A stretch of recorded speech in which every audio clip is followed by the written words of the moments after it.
ஏமா பேஷண்ட் வந்து ஸ்டெத்தஸ்கோப் கொண்டாமா? இது யாருப்பா கேட்டாங்க?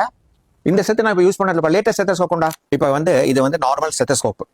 நம்ம வந்து இவ்வளோ நாள் மட்டும் இந்த ஸ்டெத்தஸ்கோப் தான் பார்த்துட்டு இருந்தோம். இந்த ஸ்டெத்தஸ்கோப் மூலமா நம்ம என்னென்ன வச்சுட்டு பேஷண்ட்டுக்கு வந்து பேஷண்டோட இருதயம் நுரையீரல் எல்லாத்தையுமே பார்ப்போம். அப்போ அதுல என்னென்ன மாற்றங்கள் இருக்கோ அதை வந்து நம்ம காது மூலமா கேட்போம்.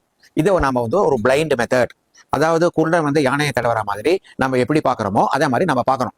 ஆனா இப்ப லேட்டஸ்டா இது பேர் வந்து போக்கஸ் அப்படின்னு பேரு. இது வந்து அந்த போக்கஸ்ங்கிற மிஷின். இதுல வந்து என்ன பண்றோம்னா நேரா போய் நேரா இருதயத்தை பார்க்கலாம், நுரையீரல பார்க்கலாம், இருதய நுரையீரல என்னென்ன மாற்றங்கள் இருக்கு எல்லாத்தையுமே பார்க்கலாம். அதனால இதுல வந்து நம்ம வந்து ஒரு பிளைண்ட் மெத்தட் இல்லாம இந்த இருதயத்துக்குள்ள என்னென்ன இருக்கு எல்லாத்தையும் பார்க்கலாம். இப்ப பாருங்க, நீங்க வந்து இதுல வந்து இருதயம் எப்படி துடிக்குதுன்னு பாக்குறீங்க.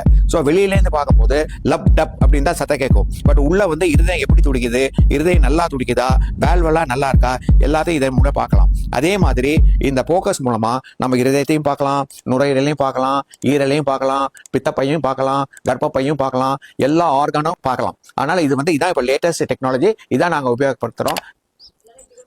ஸ்டெத்தஸ்கோப் மருத்துவரின் அடையாளம், ஆனால் போக்கஸ் அதனுடைய புதிய பார்வை. ஒரு கருவி இதய துடிப்பை கேட்கும், ஆனால் மற்றொரு கருவி இதயத்தின் செயல்பாட்டை காட்டும்.